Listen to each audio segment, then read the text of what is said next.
maybe it was the fire button. It was like one of the microdes or whatever on the microchip or whatever. And you like solder it there or something. I don't know. That was really cool. Then you also have fucking Pandora's battery for the PSP, which was another like physical mod you had to do back in the original PSP hack days. You had to make a Pandora's battery unless you bought one, but we made one. And oh god, it brings back good memories, man. Oh yeah, facts. I used to love doing stuff like that. My favorite part of being able to mod the original Xbox was like when it was like messed up or would get a hardware failure, the ring on the Xbox, instead of being like the classic green ring, it would turn red. Not the red ring of death from the 360, but on the original Xbox. And when you modded it, so it just stayed red the whole time. So obviously I did that, and it looked so dope. Oh yeah, that was pretty dope.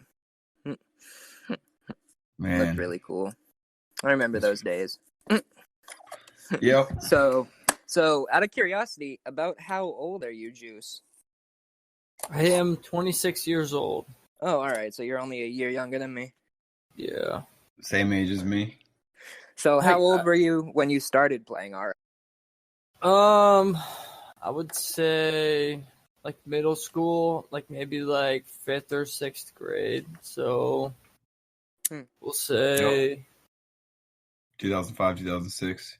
Yeah, like 2005, 2006. Word. That's pretty dope. And, all I did was Alcreed, kill some scorpions. Yeah.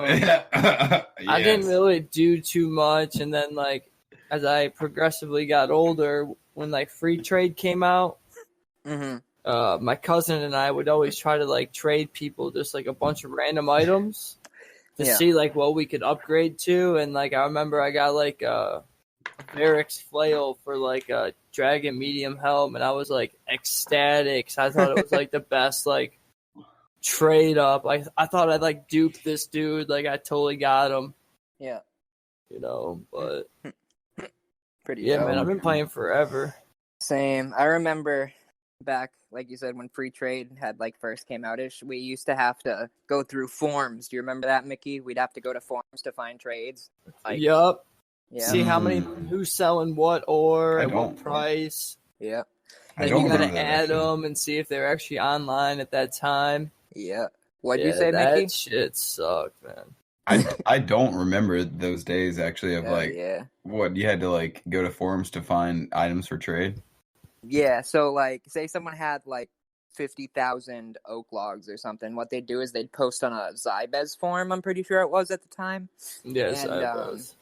And like you'd say, like I have 50,000 oak logs, selling them for 15 GP each, and then you'd go into the game and like Juicebox was just saying, you'd add them and hope that they were online, and then after that, if they were online, you'd message them and say, "Hey, meet me here." And then another one was you'd walk up to Varrock West Bank, I think, is where a lot of people would hang out. Was one of them. West and Bank. Then, but Valley East, I think, was another one. There was a couple hot spots that people would hang out Valley at. Garden was like the rares. Mm-hmm. Yeah, people had like certain areas where they trade certain things. Yeah. But Varrock was normally the place. The runes were right outside the bank. The like potions and food were like outside of the bank to the west. South of that were the items. Blacksmith were like your resources. Bank was miscellaneous shit. Yeah. Runes to the east. Yeah, it was pretty dope.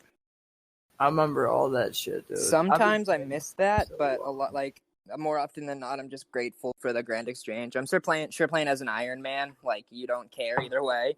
But, like, just the convenience. I remember when the Grand Exchange first came out, I was so pumped for it. Like, back then, a lot of people thought it would be, a bad thing. A lot of people hated it. But I love it. It's the best thing to come out. Mm-hmm. I mean, if they really had an issue with GP, they would start taxing items in the Grand Exchange. Yeah, I've been watching videos what they do to the about Duel that. Arena, Yep. I've been watching videos where they've been thinking about doing that. I was like, it's an alright idea. I don't know if I'd be behind it because, I mean, Taxes, ultimately, items are costing way more, but... Yeah.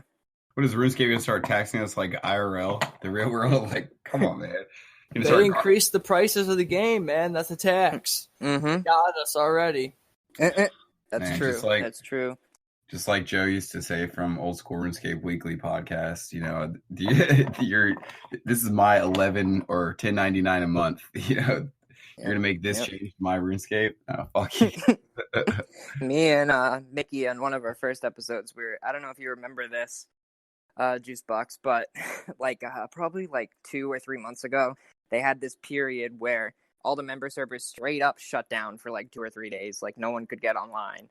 And then eventually on the second or third day, you could go on if you went to the actual RuneScape.com for page. the mobile, mm-hmm. the mobile fiasco. Yeah, I found out about that on Reddit because I'm trying to get on at work, and I'm like, I can't do my fucking birdhouse run. I'm out here losing fucking money. Yep. And then Reddit's like, oh, you gotta go to certain German worlds, and then all of a sudden it's working, and I'm like, oh my god, I'm like these motherfuckers. Your timer's going off every 50 minutes, and you're like, fuck. I'm like screaming. I'm like, is it the fucking Wi-Fi at work or what? We did. Me and Mickey did the math to figure out how much Jagex actually owed the player base, and it was fucking something insane. I forget what the number was now, but I'm sure we could go back and reference it for next episode or something. But people don't realize that Jagex has over million paying members. So when the servers are down for fucking 2 days, and people are paying fucking $12 a month, a lot of people use their cash stacks and buy bonds. Yep, that's very true. So very true. They're losing money. Stakers are buying bonds. Streamers are buying bonds. They're not paying cash for this fucking game. Yeah. No, of course. That's what I do, luckily, now, too. That's why I don't understand. I mean, I used to buy bonds, but it's No, I don't mean for cash. I mean, in-game. No, Should they no, take away the I'm saying bonds? in-game. I used to buy bonds, but, dude, you got to think, if you're not playing that much in those 2 weeks, you're spending, 5 mil. Say you only made 5 mil in those 2 weeks, man. You're not progressing in the game. Yeah, you're just coasting. Yeah, you're just chilling. You're just casually playing, Yeah, which is brutal. You want to advance. On the other side, you're still getting your levels up, hopefully, depending on what you're grinding. So if they took away, the bonds, would that help? No, that would be horrible. They'd lose a ton of members. Yeah, people would definitely quit. Yeah, because people play the game for free now. With bonds, you could play the game for free with bonds. Yeah, if you took that away, people would be pissed because they'd have to pay for this game now. And there's also some people who suck, and the only way they can make a decent amount of GP is buying bonds with cash. So, those people would quit, too. If you ever see a dragon full helm, which is, the most useless item in the game, that guy's buying bonds. Yep. True. That item fucking sucks. So, what do we have for time here, Mickey? Oh, yeah, I was going to tell you. I was going to wait till it got to 15 minutes. We're at 16:52. Word. So we got a little time still. Well, yeah, we got 16 minutes left. But, yeah, dude, I'm going to look into Nightmare Zone later tonight. And I'm already here in Corinne, so honestly, I'm probably going to start my Bloodveil's task. I just got that Konar new Slayer Master. Nice, man, yeah. Konar's a good one. I only use Konar my 10th task. Yeah, I use Duradel. Duradel gives you the bosses. Yep. Why do you use Konar for your 10th task? Well, he gives you the same points as Duradel, but you have a chance to get the keys, which that's true. Hopefully you make a little bit more money with the keys. But I mean, if Duradel is giving you a boss task, I mean, you're probably definitely gonna make more money in that, Oh yeah. Well, the thing about Konar that I like is the Skatizo, the Dark Totems. Being able to collect totems, it's probably my favorite thing in the game. You can collect totems without even being on a Slayer task. Yeah, that's true. But you can do it while on task. You know what I mean? Konar. Yeah. A lot of times. I mean, a lot of those things are next. It's so expensive to barrage them. I'd rather just kill them in the bottom of the Canopus Castle. Melee way more efficiently. Yeah. Fucking, and also the second Konar gives me a chasm of fire fucking task, I'm out. I got a Jad task right now. I'm hoping to get the pet. Nice. Yeah. I only have one Jad kill on my account, which is my fire cape again. Like I said, I'm all mobile, so I did Jad mobile. And yeah, no, I could not attempt that, man. Yep, doing Jad mobile was an absolute nightmare. So if I lose my fire cape, I'm probably gonna kill myself in real life. It took so many attempts. No. So like, you can out DPS him though with the blowpipe though. I like how you just overlooked the fact he said he was You going to... technically don't have to attack the healers because you'll out DPS them with the blowpipe. Luke, don't kill yourself in real life, please. Well, I guess I just can't lose my fire cape then. Let's go fight 21 wilderness. You hear that, Jagex? All right, 21 what? 21 wilderness, because after 20, it's not protected. True. What were you saying, Nikki? Just like last night on Valentine's Day, not protected. I'm just kidding. Not protected. Hey, knock on wood, because no one needs that $400 bill. If there are any adolescent listening, always use a rubber. Always use a Jimmy hat. It only takes one time. Listen, it's not cool, but it will save you so much money down the line. Nah, don't listen to them guys. Fucking go raw. Yeah, just, the world needs more people. Hey, just trust the pull out. Listen, it won't fail. I promise you, boys. Look at me. I'm 26, and I'm still kidless. 6 kids. It's just, hey, it's Uncle Juice. Big tax return. Listen to Uncle Juice, man. Just, if your pull-out game's strong, then... then you're Gucci. Look, one crazy thing is if you type in, I'm going to type in right now, percentage of Americans that have herpes, like simplex too. It's like 70% actually. And here's the thing, I was telling someone at work about this, and they started looking it up and it was freaking them out because a lot of people don't know this. You could have it without ever having symptoms, and so you could transmit it to someone then that would have symptoms. It's a crazy fucking thing. Well, also the thing is, like, technically, like, a cold sore is a herpes, so, like, it probably includes those people, too. I've never had a cold sore. It says 50% to 80% of U.S. adults have oral herpes. You've never had a cold sore? That's crazy. Yeah, no, Mickey, I've never I guess you never has. Listen, hey, man, I went to... which is amazing. This college in Ohio. It's called Bowling Green. Uh-oh. Cool. Its alternative name, it's like BGSU BGSTD.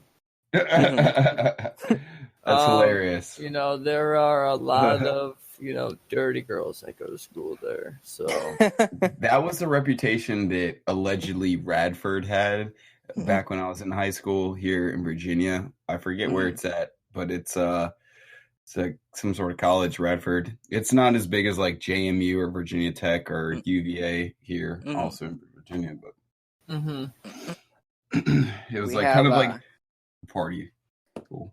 Yeah, we have one out here, UMass Amherst, and when I was in high school, it was rated, I think, like the number 1 or number 2 party school in the U.S. Oh yeah, we got that in Ohio, Athens University. Yeah. Those people are crazy. Those people go hard. I've been down there a couple times. Pretty crazy.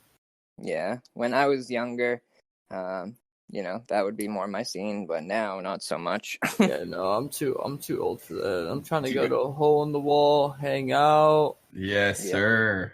Speaking the truth, man, I'm telling you guys, as I've gotten older, like I used to party like a good amount back when I was in high school and shit, go downtown to Richmond, stuff like that. But as I've gotten older, man, it's like, I don't know if it's just because you get more tired or if it's like you just don't want to, like, I don't know, but it's like I'm way more comfortable hanging out with just like a smaller group of closer friends. That shit's too loud. You got to think, man, when you're out at the bar, they're 21 years old, man. Those kids are 21, and it's like crazy. We're not 21 no more. Like we're not trying to be a part of this shit no more. It's just it can get dumb, dude. It can get real dumb quick. Like I just feel like there's always trouble at bars. You know what I mean? Like me and Scott, we just had an interesting experience.